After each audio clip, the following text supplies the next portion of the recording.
On Friday, January 30th, the White House nominated Kevin Warsh to be the next Federal Reserve Chair. Within hours, the dominant trade talk was not more hikes or more cuts. It was curve steepeners. And the reason sits in one headline number. The Fed's balance sheet is still about $6.59 trillion. This is education, not financial advice. Here's the testable promise. By the end, you'll know whether this is just a short-term repricing or the start of a term premium regime that leaks into mortgages, the dollar, and corporate funding. Let's anchor it with one real-world example. Imagine a homeowner shopping a 30-year fixed mortgage this week. They do not borrow at the Fed funds rate. They borrow off the long end of the Treasury curve. If the long end sells off on term premium, that borrower feels it first, even if the Fed eventually cuts. Now, what actually happened? First receipt. The nomination itself. A White House announcement does not change the policy rate, but it does change the market's distribution of outcomes for how the Fed runs its balance sheet. Warsh has been associated with a smaller Fed footprint and more skepticism toward large asset holdings. Reuters reported that investors quickly framed his likely approach as rate cuts, paired with significantly faster balance sheet reduction. Second receipt. The market language turned immediately. Reuters described investors ramping up bets on a steeper yield curve. That phrase matters. It means traders are expecting the front end to ease later, while the long end demands a bigger premium now. Third receipt. The confirmation path got messy. On February 3rd, Senate Democrats on the Banking Committee asked to delay nomination proceedings, tying that request to ongoing Justice Department investigations involving current Fed leadership. Reuters reported Senator Elizabeth Warren led the request, and Republican Senator Thom Tillis said he would block Fed nominations while the Powell probe continues. That is not a rate cut, but it is calendar risk, and calendar risk shows up as volatility. This is not the market saying, Warsh equals higher rates forever. That's the first common misread. A chair nomination does not flip policy overnight. What it can do is change the mix between two tools and the communication around them. Put simply, the Fed can cut rates and still keep long rates high if it shrinks its balance sheet faster. Here is the mechanism chain, step by step. Step 1 is duration supply. Quantitative tightening is a fancy term for the Fed, letting bonds roll off its balance sheet instead of reinvesting. When reinvestment slows, more Treasury duration has to be held by private investors, pensions, banks, and foreign reserve managers. Even if the deficit story is unchanged, the marginal buyer matters. The Fed stepping back, or stepping back faster, changes the clearing price. In plain terms, the market needs a better deal to hold the same risk. Step 2 is term premium. Term premium is the extra yield investors demand to hold long bonds when uncertainty rises. It is not a forecast of inflation. It is compensation for supply, volatility, and policy unpredictability. If a new chair is perceived as less committed to smoothing markets with the balance sheet, term premium can rise even in a weak growth narrative. Step 3 is the twist in the curve. Front-end yields are still anchored by where the policy rate goes over the next year or two. Long-end yields are where term premium and supply pressure show up first. That is why Reuters noted the market still prices 2 cuts in 2026 starting around June, while long yields can stay sticky or rise. Now, bring back our mortgage borrower. When the 10-year and 30-year yields rise on term premium, mortgage rates usually follow with a lag. Not instantly, but fast enough to matter. The borrower sees a higher quote. The monthly payment changes, and affordability shifts. Nothing about that requires a recession. It's just discount rates moving. And this is where the story jumps from households to corporations. Picture a solid investment-grade company planning a 10-year bond deal in the next month. Their funding cost is the Treasury yield plus a spread. If credit spreads stay calm, but the Treasury leg rises, their all-in coupon still rises. That is how balance sheet policy shows up as real economy friction. So, why did this hit the tape so hard? Part of it is the timing around the Fed meeting. On January 28th, the Fed held its target range at 3.50% to 3.75%, and there were 2 dissents in favor of a cut. That tells you the committee is already debating the next move. Add a leadership transition, and markets widen the range of outcomes. Part of it is the signaling problem. Markets can handle a tough Fed if it is predictable. They struggle with a Fed that might be tough and unpredictable. Reuters noted a potential contradiction in cutting rates while also shrinking the balance sheet, because those forces can push yields in opposite directions. That contradiction is exactly why rate volatility can rise even when the policy rate path looks friendly. Here is the cross-asset snapshot, because this is never a single chart story. Rates. Watch the curve shape. When traders lean into steepeners, that's the long end repricing on premium, not just data. FX. The dollar reaction can get weird. If the long end sells off while cuts stay priced, the dollar can weaken on rate math but strengthen on risk premium. That tug of war is why implied FX volatility matters as much as spot. Credit. If this is contained, spreads barely move. If it's not, the first signs show up in funding costs and short-dated credit protection before it hits index headlines. Equities and volatile stocks can stay calm at first. Vol can drift higher quietly. That's normal in a term premium story. The pressure point is usually rates first, then credit, then equities. Now we make it measurable with exactly 3 signals. Signal 1 is the yield curve steepening itself. Where to look? The 2-year versus 10-year spread, or the 5-year versus 30-year spread on a Bloomberg terminal, or the Fred curve series. What direction matters? A sustained widening, meaning long yields rising relative to short yields. Typical lag, same day to 2 sessions. Signal 2 is the balance sheet runoff pace. Where to look? The Fed's weekly H4.1 release under total assets and holdings of Treasuries and MBS. What direction matters? A faster decline, or credible guidance that runoff caps could rise. Typical lag, weekly, with headlines moving it immediately. Signal 3 is auction clearance. Where to look? Treasury direct auction results for 10-year and 30-year sales, especially the tail and bid to cover, plus dealer take. What direction matters? Weaker demand, meaning bigger tails, and heavier dealer absorption. Typical lag, immediate on auction day, with spillovers into the next session. Next, we'll run the stakes ladder. What matters in the next 72 hours? What matters in the next month? And what breaks first if this repricing sticks? Now the stakes ladder, because timing is the whole point.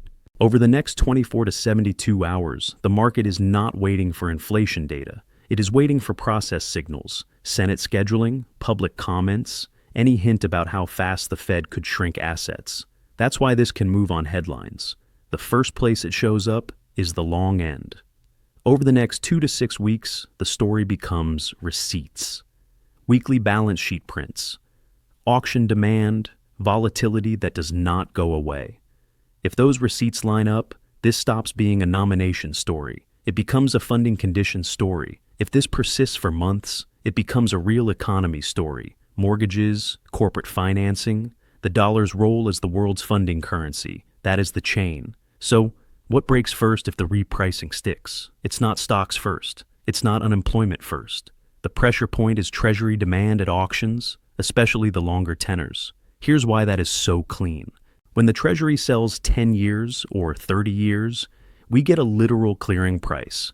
We see bid to cover. We see whether the auction tails. We see how much dealers absorb.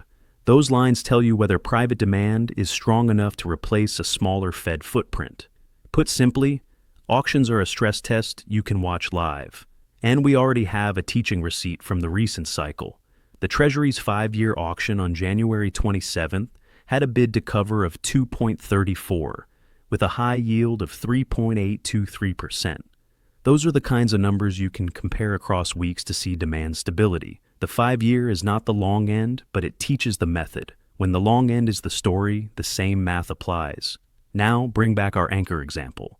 Our mortgage borrower is not watching Senate hearings. They are watching their quote. If the 10-year drifts up because term premium rises, their rate rises with it. They face a choice. Lock now at a higher payment, or float, and hope the long end calms down. In plain terms, uncertainty becomes a monthly payment. Now, the corporate anchor, that investment-grade issuer planning a 10-year deal, is also making a choice. They can issue now and accept a higher Treasury leg, or they can wait. But waiting is not free. If volatility rises, their spread can widen too. That is how a rate story becomes a corporate funding story. This is where people get tripped up. The second common misread is that QT is slow, so it cannot matter. That is only half true. The flow matters, but expectations about the flow matter too. If the market believes runoff will speed up, term premium can move before the balance sheet changes much.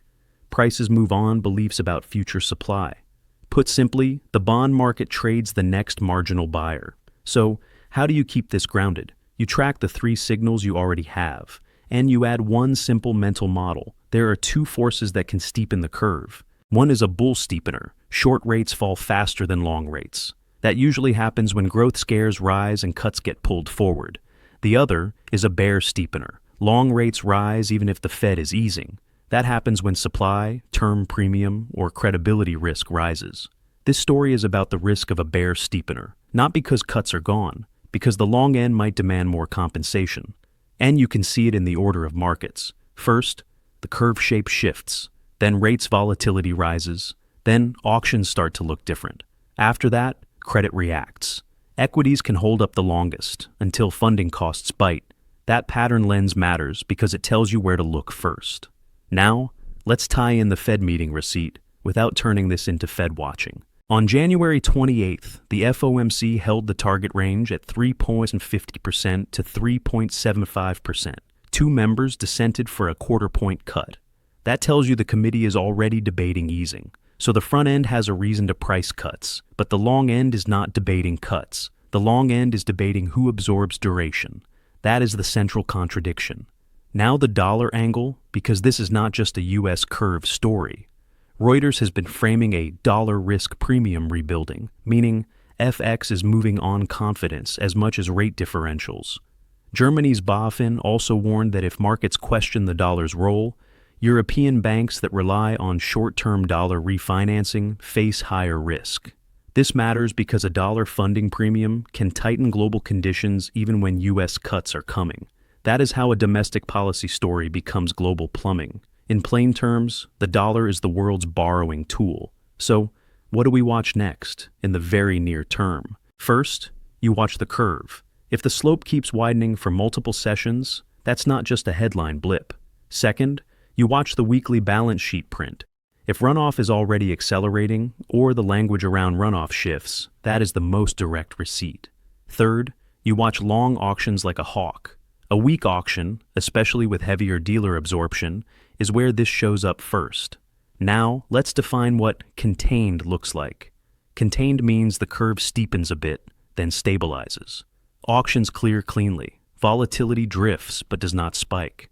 Credit spreads stay calm. Mortgage rates stop rising and drift sideways. Uncontained looks different. Uncontained is persistent steepening, worse auction metrics, and a funding tone that feels tighter than the cut narrative. That is when the mortgage borrower keeps seeing worse quotes. That is when the corporate issuer starts delaying deals. That is when this hits the real economy. We still need one more step before we wrap. We need a clean, testable checklist for this week, plus the recap, plus the single biggest risk if this keeps going. Here's the clean signal check for this week, and I'll keep it tight. Signal 1, the curve slope. Where to look is the 2-year versus 10-year spread, or the 5-year versus 30-year. What direction matters is a sustained widening driven by long yields, not a quick one-day wiggle. Typical lag is same day to 2 sessions, because this trade expresses immediately. Signal 2, balance sheet runoff. Where to look is the Fed's H4.1 release each Thursday. What direction matters is a faster decline in total assets, or credible guidance that runoff caps rise. Typical lag is weekly, but the market prices the expectation instantly. Signal 3, long auctions. Where to look is the Treasury Direct results page for 10-year and 30-year auctions. What direction matters is a worsening tail, weaker bid to cover, and heavier dealer take. Typical lag is immediate on auction day, then 1 to 2 sessions of spillover. Now, the single biggest what breaks first angle. If the steepener story keeps strengthening, it's long end demand, because that is the bridge between policy and real borrowing costs. If private buyers require a larger premium to absorb duration, the long end stays elevated. that flows directly into mortgages and corporate coupons, even if the Fed cuts the front end. Bring back the anchor example one last time. Our mortgage borrower experiences this as a math problem. A 30-year fixed payment moves with long yields. When term premium rises, the payment rises. If it lasts, it delays housing activity. If it fades, it becomes a brief scare. Our corporate issuer experiences it as a timing problem. If the Treasury leg stays high, the all-in coupon rises. If volatility rises too, spreads widen and issuance windows narrow. That is the real economy transmission. So, what is the risk framed correctly? The risk is not that one nomination breaks markets. The risk is that the market reprices the long end higher for longer, because it sees less structural support from the Fed balance sheet. If that happens, financial conditions tighten through long rates, even while the front end is pricing cuts. That is the bear steepener scenario. And the flip side is also real. If the nomination drama cools, the Senate calendar stabilizes, and auctions keep clearing cleanly, this can fade into a normal repricing. The curve can reflatten, mortgage rates can stabilize, and credit stays calm. Now, the recap, because this is a receipts story. What happened is simple. The White House nominated Kevin Warsh, and markets immediately focused on the curve, not the policy rate. Why it happened is mechanical. A perceived shift toward faster balance sheet shrink changes the marginal buyer of duration, lifts term premium, and pressures the long end. Why it matters is transmission. Long yields feed mortgages and corporate borrowing costs, and they can tighten conditions even during an easing cycle. And what to watch next is exactly 3 signals: the curve slope, the weekly balance sheet print, and long-end auction demand. That's the risk, and that's the recap. If you want the clean signal check, look at those 3 markers this week. I'll see you in the next one.